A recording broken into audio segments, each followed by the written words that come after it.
నేను మీ బంగారం cooking special vlogs. ఈరోజు ఈరోజు మనం మిరియాల రసం అండ్ దాంట్లోకి దొండకాయ వేపుడు ఈ రెండు చేసుకుందామా.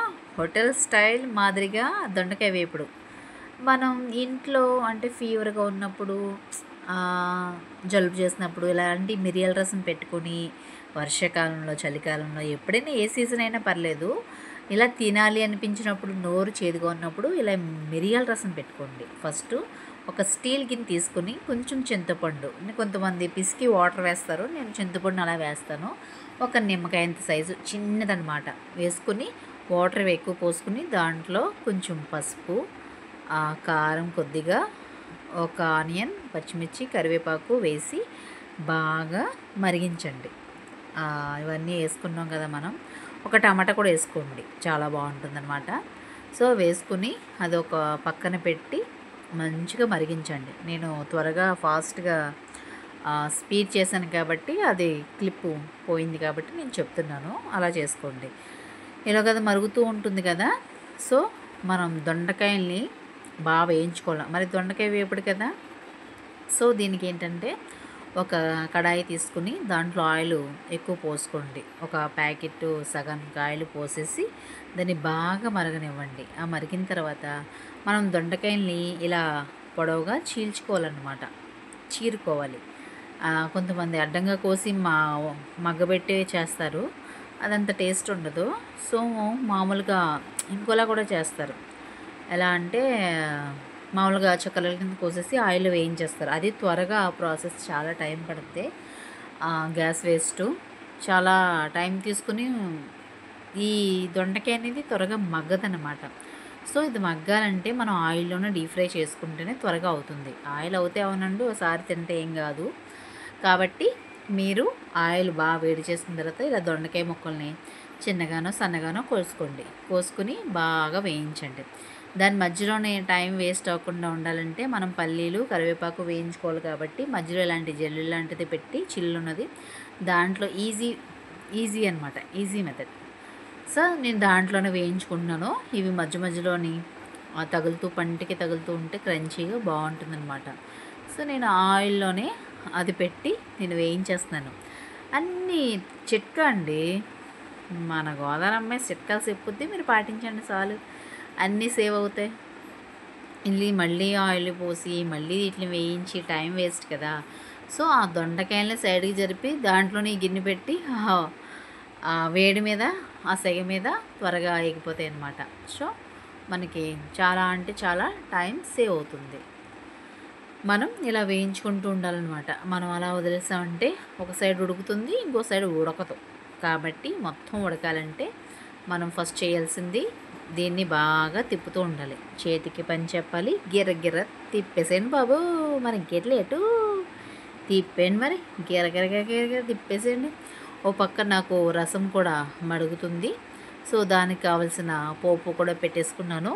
కొంచెం ఆయిల్ వేసి దాంట్లో కొంచెం ఆనియన్ని నేను పొడవుగా చీల్చుకున్నాను, అది అలా వేసుకున్నాను అనమాట.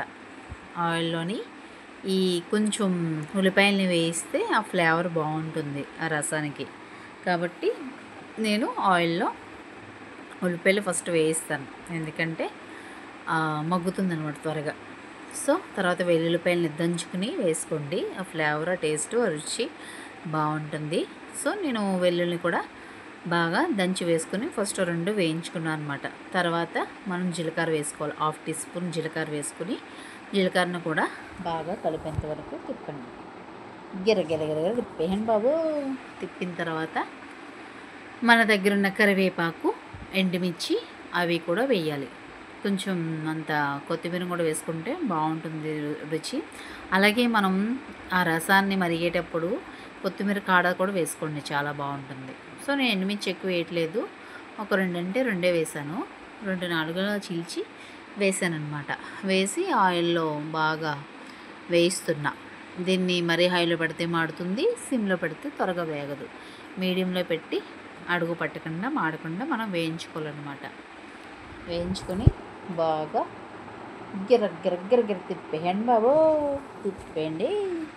దాని తర్వాత నేను మిరియాల్ని దంచుకుని వేసుకోవచ్చు, లేదా పౌడర్ కొట్టుకుని వేసుకోవచ్చు. కొంచెం హాఫ్ టీ స్పూన్ వేసుకున్నాను మిరియాలు. సో తర్వాత కొద్దిగా ఇంగువ మర్చిపోయాను.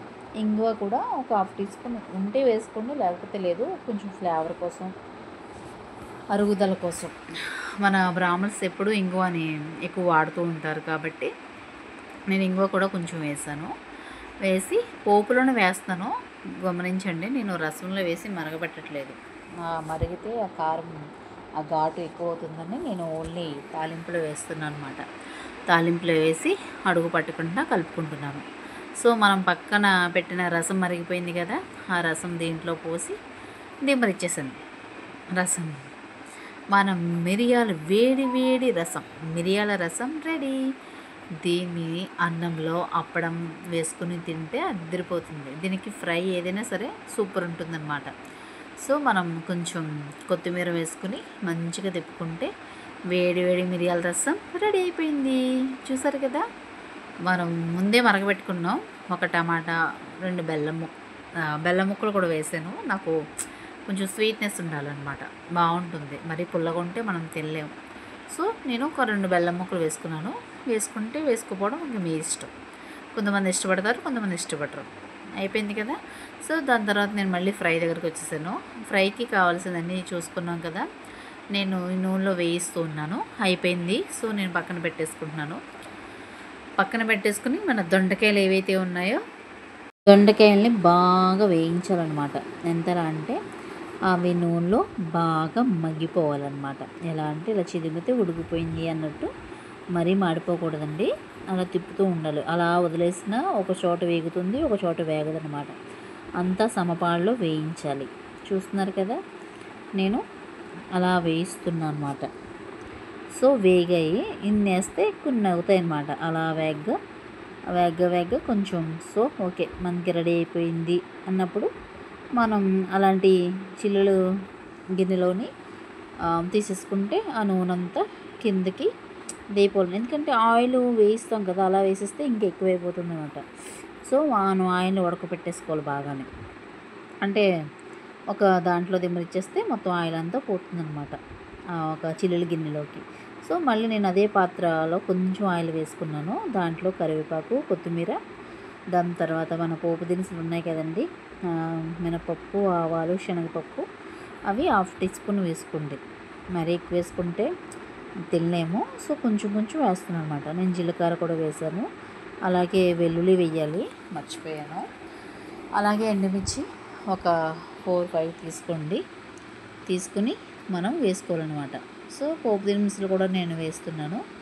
వేసిన తర్వాత ఆనియన్స్ వేసేసాను. ఆనియన్స్ వేసి బాగా తిప్పాలన్నమాట. ఇది ఫ్రై కదండి, సో నేను ఉల్లిపాయలు వేస్తాను. బాగుంటుంది ఆ రుచి, ఆ కమ్మదనం. చెప్పాను కదండి మీకు, గోదావరి స్టైల్లోనే చేశారు కదా. వేసేద్దాను బాబు. హాయ్. నేనైతే నా స్టైల్లో చేస్తున్నాను కాబట్టి నాకు నచ్చింది నేను చేసుకుంటాను అనమాట. నాకు ఇష్టం. కొంతమంది వేస్తారు, కొంతమంది వేయరు. సో నేను ఆనియన్స్ వేసుకున్నాను, ఫ్లేవర్ బాగుంటుంది కనుక నేను వేసేసాను. ఇలాగ కొబ్బరికాయని బాగా ముక్కల కింద కట్ చేసుకుని మిక్సీలో తిప్పండి.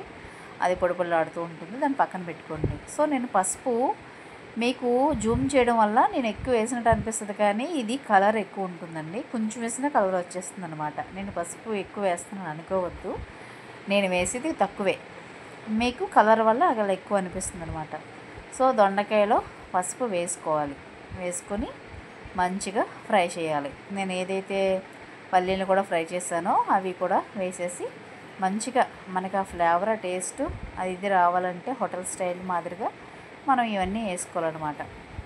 సో నేను కారం వేసుకున్నాను. సాల్ట్ మీరు చూసుకుని వేసుకోండి ప్రతి దాంట్లోని. నేను ఆయిల్లో వేయించినప్పుడు కూడా కొంచెం సాల్ట్, పసుపు వేసాను, ఎందుకంటే చప్పగా ఉంటాయి సాల్ట్ వేయకపోతే. సో నేను ఎక్కువ వేయలేదు, హాఫ్ టీ స్పూన్ వేసాను. సరిపోదు కాబట్టి మరి మనం జల్లుకుంటూ చూసుకుంటూ ఉండాలి. ఈ దొండకాయలు ఏంటంటే చప్పగా ఉంటే తినబుద్ధి కాదు. టేస్ట్ కావాలంటే ఆ మాత్రం వేయాలి.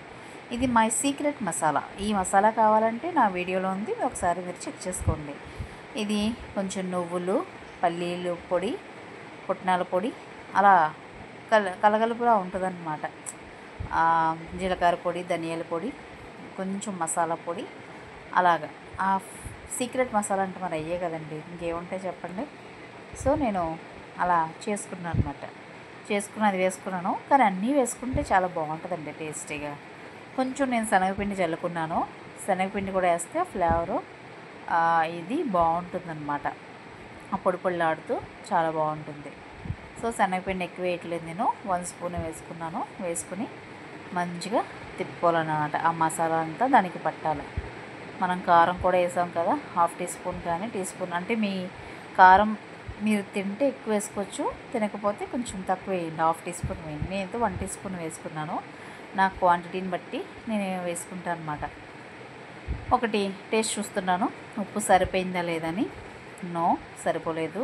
సో మనం కొంచెం జల్లాలి, సాల్ట్ని జల్లేసి మళ్ళీ గిరగిర తిప్పేయాలన్నమాట. తిప్పిన తర్వాత మళ్ళీ మనం మసాలాలు కొంచెం గరం మసాలా, ధనియాల పొడి, జీలకర్ర పొడి ఇలాంటివి ఏమైనా ఉంటే కొంచెం కొంచెం వేసుకోండి, బాగుంటుంది. చికెన్ మసాలా కానీ మీ దగ్గర ఏ మసాలా ఉంటే ఆ మసాలా వేసుకోండి. లైట్గా జల్లితే అంతా కొంచెం కొంచెం జల్లుకుంటే బాగుంటుందన్నమాట.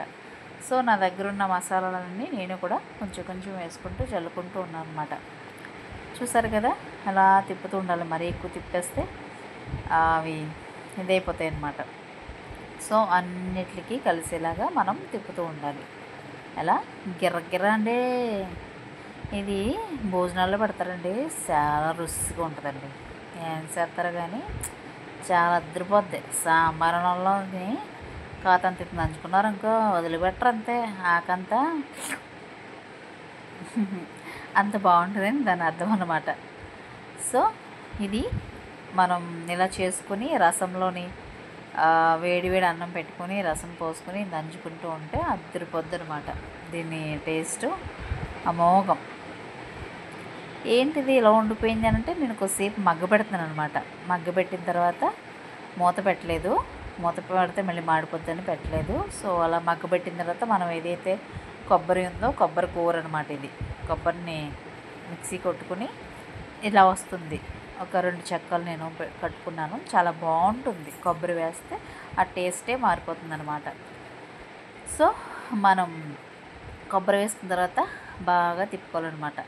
మొత్తం అదంతా mixing mixing mixing mixing mixing mixing చేసేయాలన్నమాట. కిందకి పైకి కిందకి హిప్ హాప్ చేసేయండి. బాగా తిప్పేయండి అలాగా. మన కొబ్బరి అంతా మొక్కలకు పట్టేస్తే పంటికి కొబ్బరికాయ ఈ మన వేరుశనగ గుళ్ళు తగులుతూ ఉంటే సావిరంగా సూపర్ అనాల్సిందే. మరి అంత బాగుంటుంది. మరి మనం ఉత్తనే తినేయచ్చండి. పల్లీలు కూడాని మనం నూనెలో ఆయిల్లో వేయించాం, ఉప్పు మసాలా పట్టించాం. ఇది ఎలాగో రైల్వే స్టేషన్లోనో ట్రైన్ దగ్గర బీచ్ దగ్గర అమ్ముతారు చూడండి, అలాగే ఉంటాయి పల్లీలు, బాగుంటాయి. దీంట్లోని పల్లీలు అలా ఉత్తనే తినేయచ్చు. మన అన్నంలోనే అవసరం లేదండి. కర్రీస్ ఇలాంటివి పొడి పొడిలు ఆడుతూ స్నాక్లా కూడా తినవచ్చు. అంటే అంత బాగుంటుంది టేస్ట్ అని దాని అర్థం అన్నమాట. తినేమని కాదు, కానీ రైస్లో తింటేనే బాగుంటుంది. ఉత్తనే కూడా తినేయచ్చు, అంత టేస్టీగా ఉంటుందని. ఇంకనే అండి, మీరు కూడా చేసుకొని ఎలా ఉందో చెప్పండి, చేసుకొని చూడండి. అంటే దీనికి చాలా ఓర్పు అవసరం. మనం అలాగ నుంచుని స్టక్ అయిపోవాలన్నమాట, కాళ్ళు పీకుతాయి. కానీ తప్పదు, కొన్ని కావాలంటే చేసుకోవాలి కదా, ఓపుకున్నా లేకపోయినా చేసుకోవాలి. సాల్ట్ వేసాను, సరిపోలేదు. సో నేను ఒకటి టేస్ట్ చూసాను, చెప్పగా ఉంది. సో సాల్ట్ వేసాను, మళ్ళీ కిందకి పైకి తిప్పాను. మన ఫ్రై కూడా రెడీ అయిపోయింది. ఓ పక్కన మిరియాల రసం రెడీ అయిపోయింది, ఓ పక్కన మన దొండకాయ ఫ్రై హోటల్ స్టైల్ మాదిరిగా రెడీ అయిపోయింది. వాళ్ళ షేపులో ఇది రావాలంటే కొంచెం ఇది, కానీ సేమ్ ఇంచుమించు అది ఆ ఫ్లేవర్ వచ్చింది. పక్క నిజం, ట్రూ, నేను చెప్తున్నాను కదా, నాకు అంత నచ్చేసింది ఈ ఫ్రై, అంత బాగుందన్నమాట. సో మనం ఇంకెందుకండి, మూత పెట్టాను, అయిపోయింది. ఇంకా ప్లేట్లో సర్వ్ చేసుకుని వేడి వేడికి కుమ్మేని లాగించండి. అలాగే నా వీడియోస్ నచ్చినట్టు అయితే like, share, subscribe and comment. చూసారు కదా, వేడి వేడి రైస్లో కాసంత ఫ్రై చేసుకుని, కోసంత సారు వేసుకుని, మిరియాల సారు కాసంత పక్కన రోటి పచ్చడి వేసుకుని తింటే ఉంటుంది సామరంగా. వావ్ అనాల్సిందే. నేను మీ బంగారం కుకింగ్ స్పెషల్ వ్లాగ్స్. వినండి, తినండి, చేయండి. Healthy food, healthy recipe, home food. అర్థమవుతుంది కదా మీకు? ఇంకెందుకు లేటు, చేసుకుని తినండి. ఎలా ఉందో చెప్పండి. Thanks for watching.